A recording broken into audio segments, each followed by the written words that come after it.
Taylor, I got a question for you.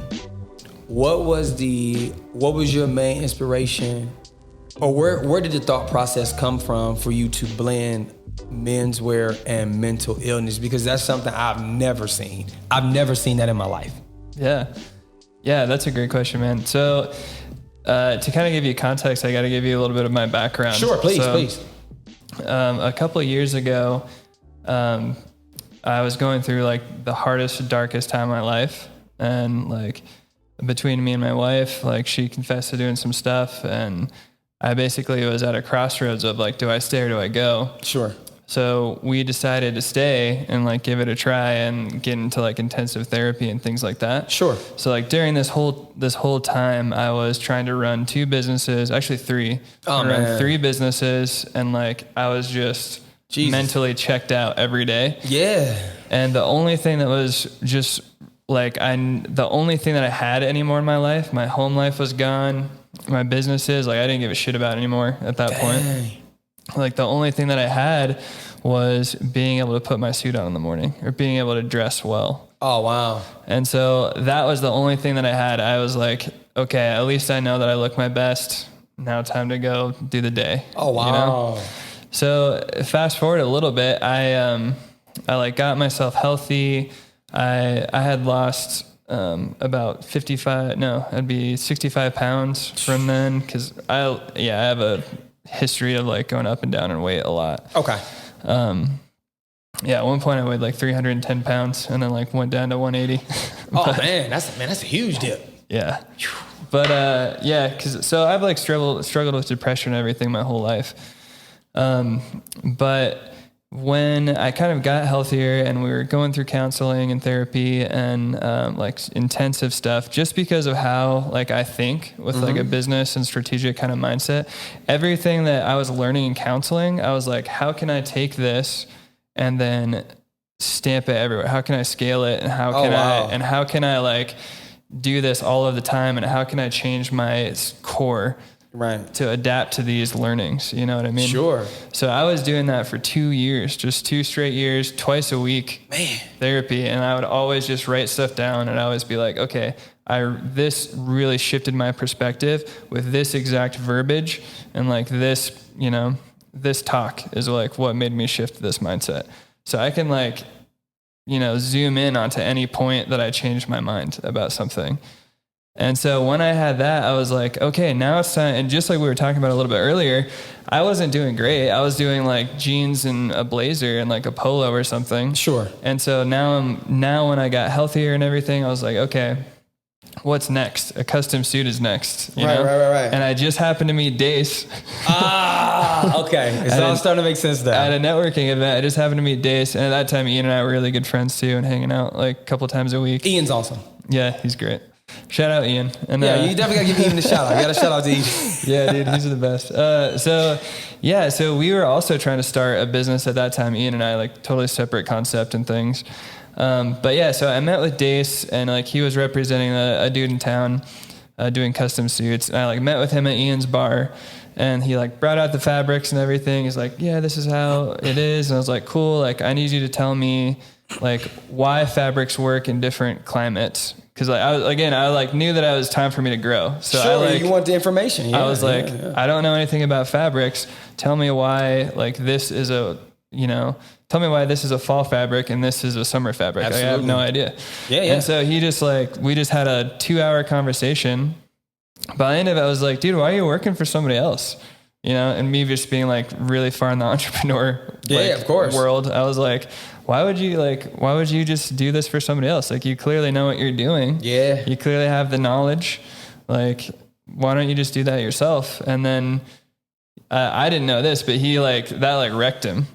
So this is the first time I ever met him. Oh, wow. And so he called me a week later, and he's like, I just put in my 2 weeks. Do you want to start this custom suit business with me? Oh, wow. So that's literally how it started. So that's literally how it started, but that doesn't get the mental health concept yet. So, So I was like, okay, yeah. What a custom bit part. The custom bit. Got you, yeah. right, got you. So that's how the clothing bit started. So I was like, okay, yeah. So we like met, and then we're like, great, yeah. And then Ian just always super into fashion too. Super into menswear. Absolutely. And so Ian's very stylish. Yeah. Ian's very stylish. Yep. And so I was like, hey man, like this is what I'm doing. Like we like vetted probably like 20 different manufacturers until we found the one we have now. So like we finally found this great manufacturer. Like I'm about to start this business. Like I could really use your help with sales. You know? And so he was like, yeah, man, I'm down. Like, come on in. So he came and he just like brought so much great value and started training Dace and things like that.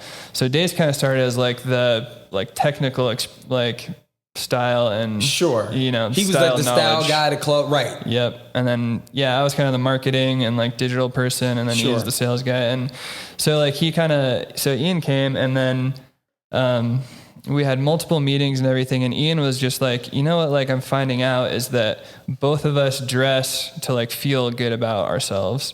Neither of us had fathers to like teach us about style. So like he's like, I feel like there's a movement here. And then that just like gave me so much inspiration, ideas. I was like, actually, this is my life story. Like style is my life story. Style helped me change my entire life. Wow. And like Ian just helped me realize that. Wow. So it just like clicked for me. I was like, yes, this is my story in a business.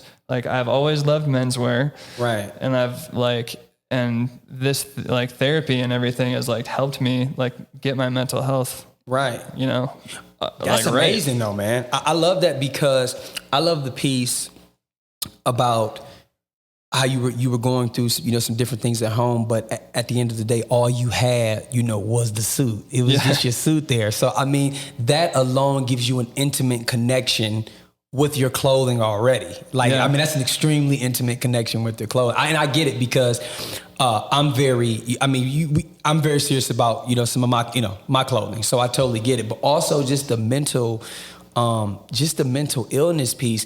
But it's something that something you experienced, you know, you were able to get through, and how powerful that can be, you having those conversations with your clients, or clients having that conversation amongst each other, or whatever, however you choose to carry it out. I mean, as long as it inspires conversation, like that's all I want, you know? Bro, it's so impressive, and it's so impactful, because that's something. And I know you know this. That's something that I believe everyone deals with. But you know, people aren't so open to speak about the flaws. Yeah, we all have flaws as individuals. You know, you're never quick to talk about that. You always talk about the good stuff. Right. But but I think that's awesome. You know, to be able to get guys in the room to where guys can actually be, honest with each other. Because at this point, I forgot what I was looking at something they were saying. The modern day man, if you can't express how you feel, like you're too traditional for the time we're in now. You need to be able to talk to people about how you feel. Yeah. You have to be able to say that. And, I think a lot of times as men, we get caught up into the man up. The man, right. You get caught up into that so much. But, a lot of times, we are all, we're all human. To be honest with you, that's really what I like about like the movie The Matrix. And I'm not talking about the movie per se, but the message of the movie. Even though Neo is great, he's still human. And they let you know he's human when it's 100 agents and they start lighting his ass up. You be like, okay, this dude's kind of human. But he's the one. He has abilities that other people don't have, but at the end of the day, he's still human. And from a movie like that, I take, no matter how great I am, I'm still human. I always need to sit down with my brother or my sister, and we can always have a conversation. And a lot of times, I've been able to, I don't know if you all are you guys into zodiac signs at all? Not really. Not really. So ironically, I learned zodiac signs in retail because it would help me understand people better. That's actually how I got into zodiac signs. Okay. We're into something kind of similar to that called the Enneagram, which is like a personality kind of type. Okay, And we make everybody on staff take it, and it's really helpful to see like the personality type. So same kind of concept. Same type of setup, right. Yeah. I studied that, and one thing about Pisces individuals, it said, I'm a Pisces. And it speaks about how Pisces is, I think I read we're like the most emotional sign. You know what I'm saying? Right, ironically. But one of you said that earlier, people don't understand, like you said, there are different variations of what kind can be. Kind isn't always baking someone cookies and speaking to them in a soft voice. Right. No. It's not all, it's not always this. A lot of times when I was being a knucklehead and my dad was knocking me upside the head, that was him being kind to me. That's kindness. When you're doing something wrong and someone says, hey, don't do that. That's not smart. Yeah. That's what kindness is. You know what I'm saying? But I study those things. There's nothing wrong with sitting down, talking amongst about issues that you have. And a lot of times when you sit down, you find out so many things about people that you never would have thought. You would have said, man, I had no idea that brother was dealing with that. The things that you share with me, man, you've been so solid. You've been so nice. I never would have known you dealt with those things. You know what I'm saying? And I'm glad we had the opportunity, to share that. That's made us closer. But, I never would have known that. Right. But that goes to show you the importance of just, sitting down, talking. Yeah. Yep. Exactly. You know what I'm saying? Just sitting down talking to each other, but not about nothingness, about meaningful things, purposeful things, The real stuff. The real stuff, the stuff that matters, man. What were you about to say, Taylor? No, that's great. I was just agreeing with you. It's as long as we're having conversations and we're willing to, again, I'll bring this word back, empathize with someone else's story. Right. Like that's when we can start getting to the real heart stuff. I mean, and like I said, I love that concept. There's nothing cliche about that. And more importantly, it helps. It helps a lot of individuals in ways that they want. And this is really what I enjoy about it. I like it because that's not a concept that people can just like copy and steal. You can't just do that immediately. See, I love concepts. I think we were speaking about this. I was telling Dave, as far as my career, let me ask you this, Steve. Who's your favorite stand-up comedian? Who's your favorite stand-up comedian? I would say Mike Birbiglia is one of my favorites. Now, why is he your favorite comedian? The way he tells stories and weaves stories into the jokes. Okay. Yeah. And it's all stuff from his life. It's all stuff from his life. Who's your favorite comedian? Man, I have like favorite comedian albums because they all kind of like, you know what I mean? Like one of my favorite comedians is Brian Regan, but like 1990 Brian Regan. Like I personally, sorry, Brian, I don't like your stuff now, but like, sorry, Brian. Sorry, Brian. I know we don't know each other, but I don't like his stuff now. And the same thing with Kevin Hart. Kevin Hart's very hit and miss for me, but I will die laughing to like seriously funny or like, like some of his earlier stuff. And, it's hit and miss, but like those two are very high on my list. As far as comedy, this is interesting. Kevin Hart to me is like the best comedic like superstar. I think he does a great job at being a superstar comedian. But if we are talking like joke for joke, Dave Chappelle, hands down. For sure. And I will tell you this. I'm going to tell you, I'm going to tell you, I studied Dave Chappelle. Yeah. You know why I studied Dave Chappelle and why he's my favorite comedian? Because the only person that can tell a Dave Chappelle joke is Dave Chappelle. You can't steal from his sense of comedy. Yeah. Yeah. If you try to tell a Dave Chappelle joke, you sound like Dave Chappelle. Whereas when you look at people like Eddie Murphy, Martin Lawrence, Chris Rock, you can see the Richard Pryor, Eddie Murphy you can hear it. But with Dave Chappelle, he's like Mozart. He don't sound like nobody. Yeah. It's just a different approach to... and Dave Chappelle is great because what I love about Dave Chappelle's comedy is that he always talks from data points. Yes. Like he has done his research and very much so. And he knows more about the subject than most, you know?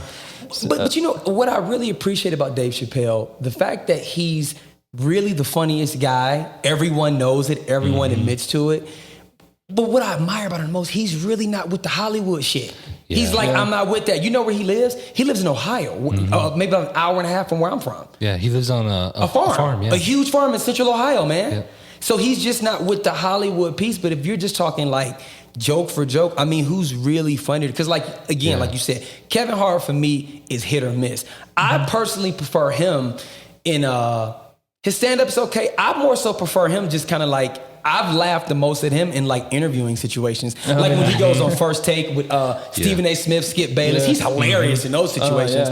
But like listening to Kevin Hart for 90 minutes, that's hit or miss for me. You know what I'm saying? Yeah, it's hit and miss. His earlier stuff though was like all hit for me. Like that's why I was like, I like comedy albums because there's never just been like one comedian that I'm like, everything you've ever done is the funniest shit ever. Yeah. I'm always like, I like when you did that. I don't like when you did that. I like when you did that. You know what I mean? Well, I love to study people's, I love to study people's careers, whether it's comedy, whether it's music, whether it's style. I love to study that to see how people age. Not everyone ages well. As far as, and I'm not talking physically, but I'm talking about as far as their work. You look at a great guy like Dr. Seuss, great early work, but if you read some of that stuff before he died, man, he was talking crazy. It's like, dude, this is not for children. You know what I'm saying? Exactly, yes. Right, so, some people, as far as their work, don't age gracefully. Whereas Dave Chappelle, one, I've studied him because you can't copy him. You cannot copy Chappelle. I think there's a really great distinction there of aging well versus pivoting with society. I got you. Okay, that's very fair. That's fair. So like that's fair. What I love about Dave Chappelle is he's always been very like what's the word, like time appropriate, I guess. Very much so. You know? Like it's very much for the time that he's speaking. Like when he had the Chappelle show. Oh my God. Like incredible. Some of that stuff might not work now. Probably a lot of it won't. But you know, but now he's shifted and now he's like still talking about present day things, but in a really great and interesting way. So it's different from the Chappelle show and like what his like his stand up during that time that he was doing that to now. And it's more of like a growth with the, with what society needs. See, I don't know. I don't know if you all are familiar with it. I really became familiar with Dave Chappelle actually like early 90s. This is before Half Baked, Blue Streak. Dave Chappelle used to come on Def Comedy Jam. I don't know if any of you all know that. Remember, I'm talking about when Martin Lawrence hosted it, the old Def Comedy Jam.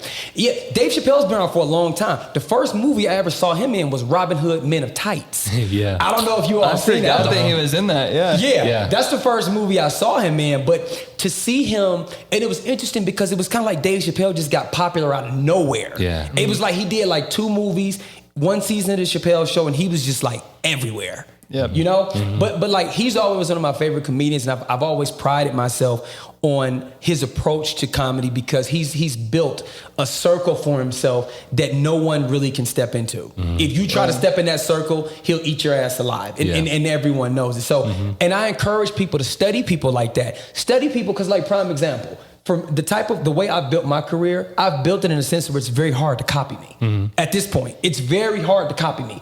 If you want, be my guest. Sure. I encourage it, but it's gonna be some work. You know, and I love that. You know, I don't want to make it hard for people, but on the flip side, it's like I want to be that authentic to where if someone is biting off me, someone's like, yeah, you took that from old boy. You know what I'm saying? Yeah. So, and that's why I'm sorry that was a side note. I was just curious to know who your favorite comedian was. You know, I studied. You know, I was, we talked about this. I was, a musician. I grew up in the church. So a lot of the things I've learned in life, like through me boxing, like you'd be surprised.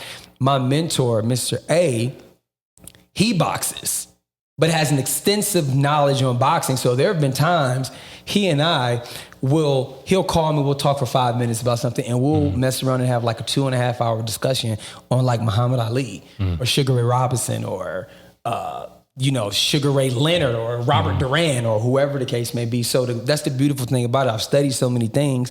And now since, I have a decent understanding of style, I can always talk about it. Like, cause from me studying music to me studying boxing to me, I mean, it's not too much in history that I can't speak to. Like, I mean, that's one of the things that I love about you is cause similar to me, like I started out with playing guitar. Right. And then I learned singing, and then I thought that was going to be my life forever at a certain point, I was signed to like this little crappy label and like toured around for a little bit in my heyday. Oh, wow. You toured? And it was just so funny because like I was always doing that, and then I was like, okay, time to shift to like graphic design, like the arts. So I like did graphic design for such a long time, and then I was like, graphic design is not making me money. Like I want to learn pay-per-click. So then I moved over to pay-per-click, and then I was like, I also need to know web design to be able to like facilitate this entire process. So then I learned that, and then I was like, like I hate, how just not confident about myself that I am. So I'm going to start learning how to defend myself and do boxing and jiu-jitsu and MMA. Jumped into that. And then, damn, that's crazy. That's a lot of, It's just great because the thing I love about you is you're so into history. Yes. And like you you like study that. For me, I'm a little bit different. Like I just love experiencing the world. Of course. And like, that's a conversation I always love having, because when I say like, I love experiencing the world and I have a love for the world, people confuse that with being worldly. And that's not the case. No, like, not at all. I love the craft and the amount of skill that it takes to give a 30-year-old scratch, you know, and how it takes different, you know, and I love the skill and the craft that it takes to hand make a Rolex watch, and the incredible hundreds of hours that goes into that. And that's not being worldly. That's having a love for the world. Sure. I mean, and I'll be honest with you. And this is a question that I've been asked a lot. People always ask me, Jay, because, you know, I kind of know like a lot of stuff. It's like people just throw stuff at me, and ironically I know about it, but I don't really know until someone's asked me. But the way I've acquired so much information, in all honesty, and this is a deep moment too, because being in this country and like being black, you know, going into any situation, you're automatically going into the disadvantage. I know that as a black man. I know that I can be better than everybody and I'm still gonna get fucked. We know that. So for me, I said, not only do I got to be the best, I got to be the best to the point to where it's undeniable, like on some Michael Jordan shit. Yeah. So what I did, I never wanted to be in a space to where someone asked me a question and I didn't have an answer for it. That does not work. I never wanted to be that guy. So through me studying history, and my father, and to be honest with you, I do owe a lot of that credit to him, because my father was one of those individuals. He knew a lot of fun facts. Like my dad is one of those individuals, like if you just ask him about something, he knows about it, and he knows a lot about it. So I probably get that from my father, I would imagine. We would stay up late nights when I was a kid. We watch Westerns, Gunsmoke, Bonanza. I mean, like, you know what I'm saying? Like, but so many things I learned from my father at a young age. I was watching a lot of Martin Scorsese. My father really put me on game to a lot of things at a young age. So by the time I was 16, I knew what I was looking at. Yeah. I'm 34 now, so I can look at, you know, any film at this point and be like, oh, that's a such and such with a such and such. Yeah. It's just, you know, that's just how it comes. But again, I tell people all the time, that's years of studying, years in the right company, years under the right tutelage, and people pushing you. You know, my mentor, Mr. Avery, he's called, like, especially when I was younger, there are many times he reached out to me and he'd be like, dude, like,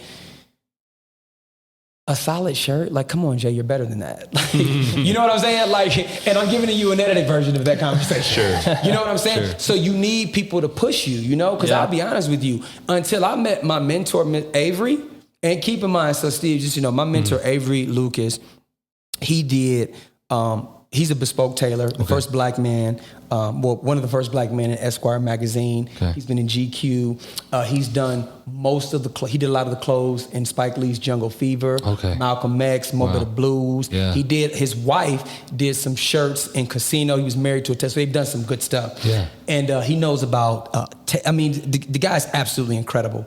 But I thought, in all honesty, I thought I was a very stylish person really until I had a conversation with him. Like I was like, before I met him, I was like on some Kanye West shit. You can't tell me nothing. Right. I thought I was one of the best. And then, you know, it's just really cool to talk to an older guy who's been doing it longer than you've been alive. Yep. And he just talks to you in such a loving manner, but it's like, yeah, you need work though.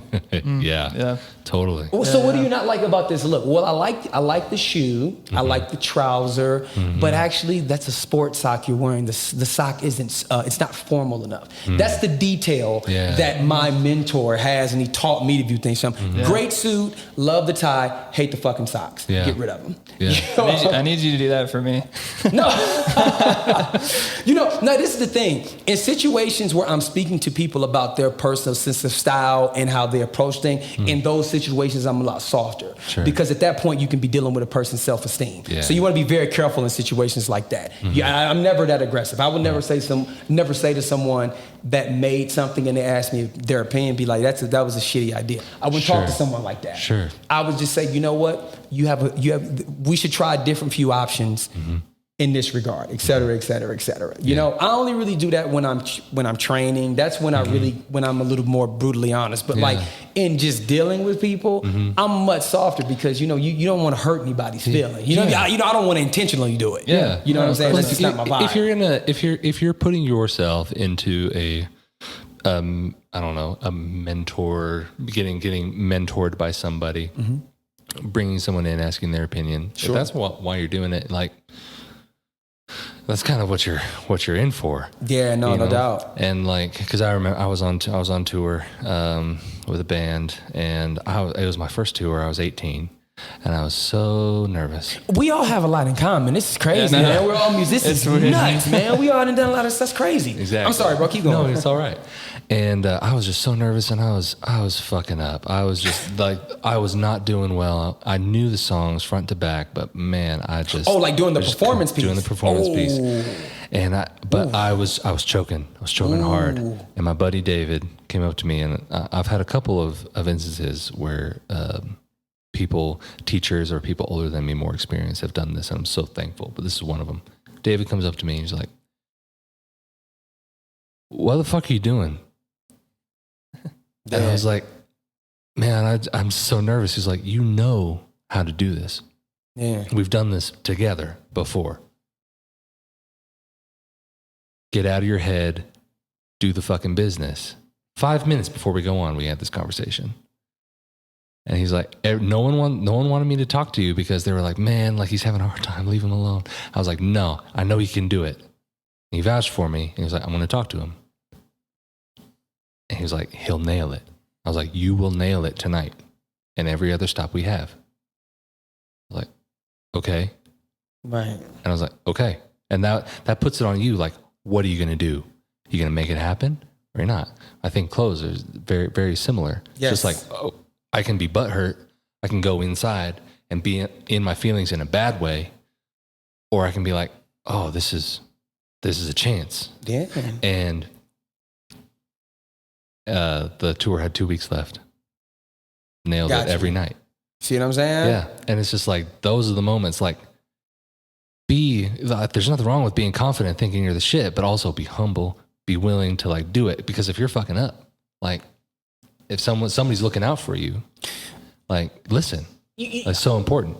You know, it's interesting. I think that's the approach to the arts, anything in the arts world, you know? And to be honest with you, as a musician, looking back at it, I was a good player. I was a good player.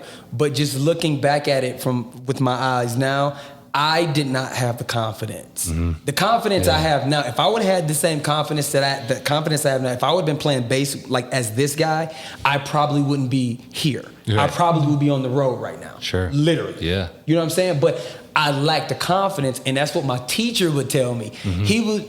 I know one time I did a show and I was nervous. You know, nerves got the best of me. Yeah.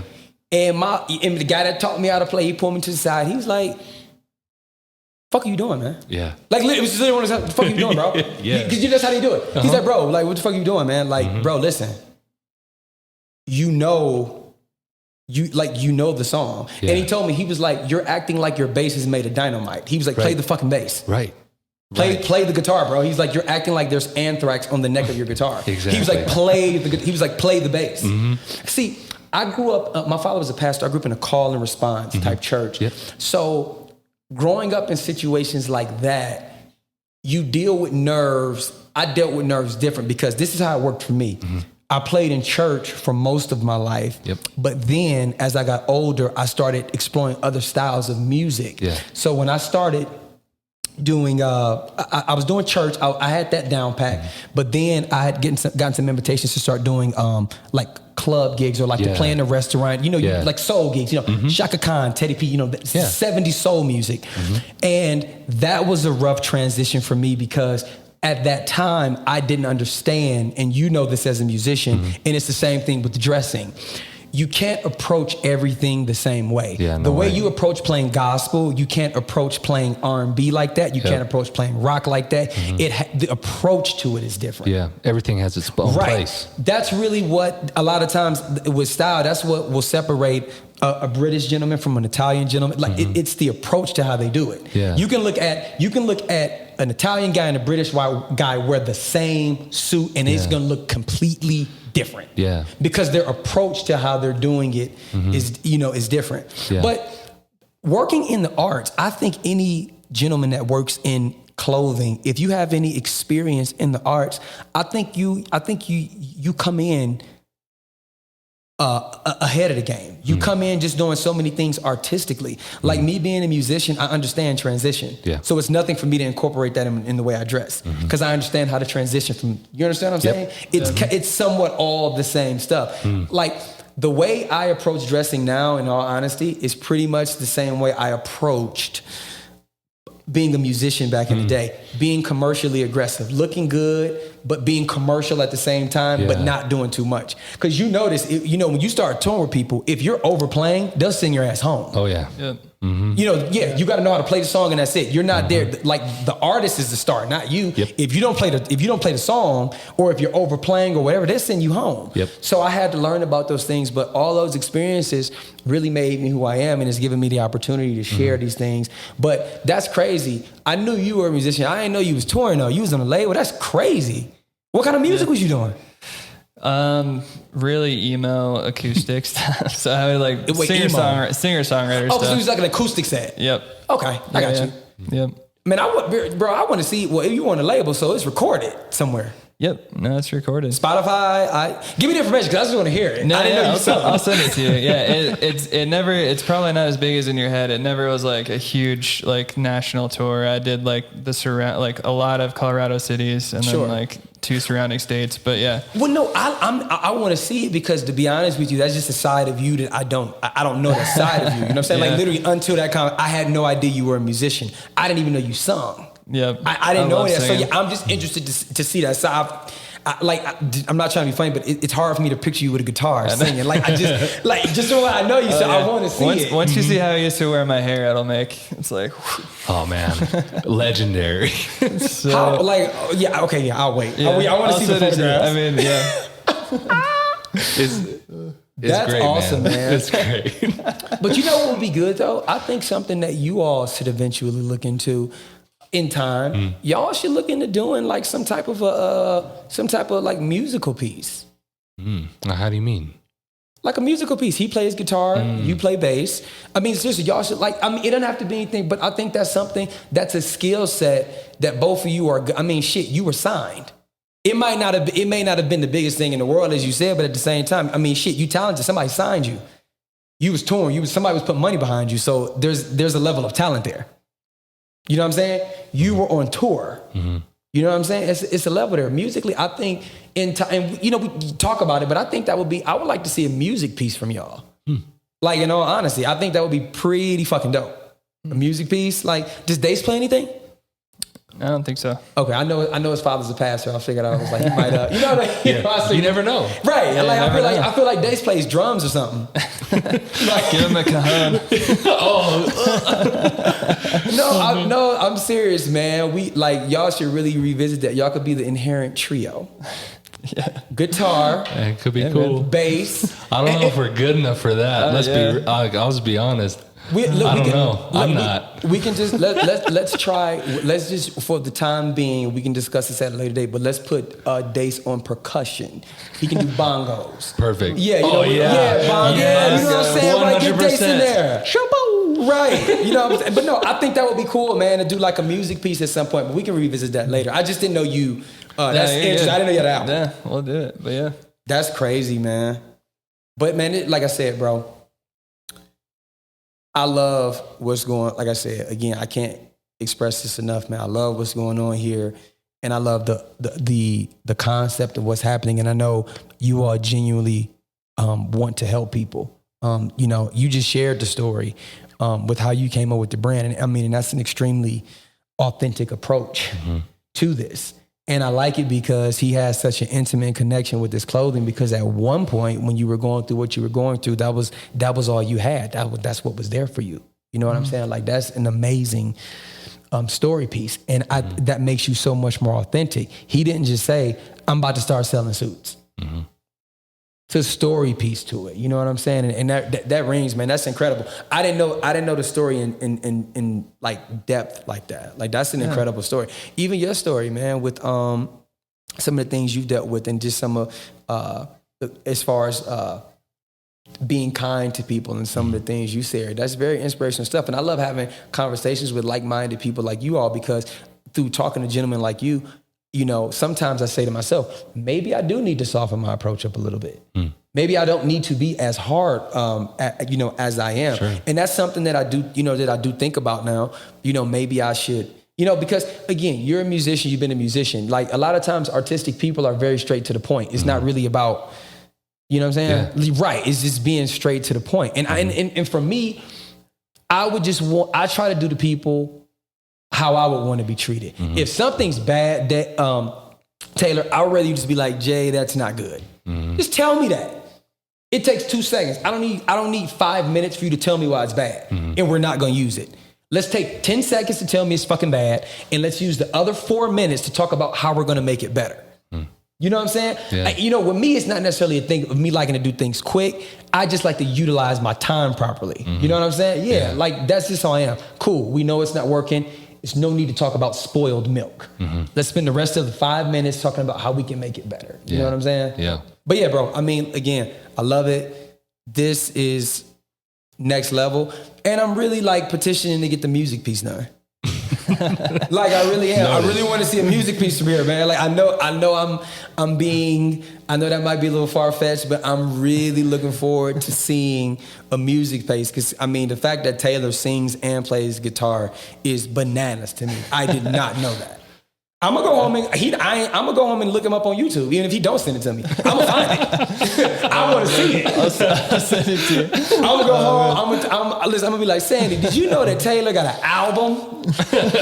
He got a whole album. He toured. It's just crazy. It's an EP. I mean, it's just crazy. I never would have known that. It's an EP.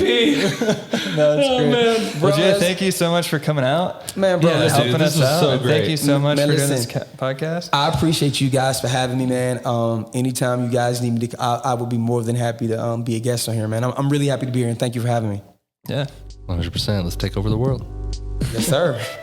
Hey, everybody. Thanks for joining us on this video. If you enjoyed it, give it a thumbs up. Leave us a comment down in the comment section, and don't forget to subscribe to the channel. We'll see you next time.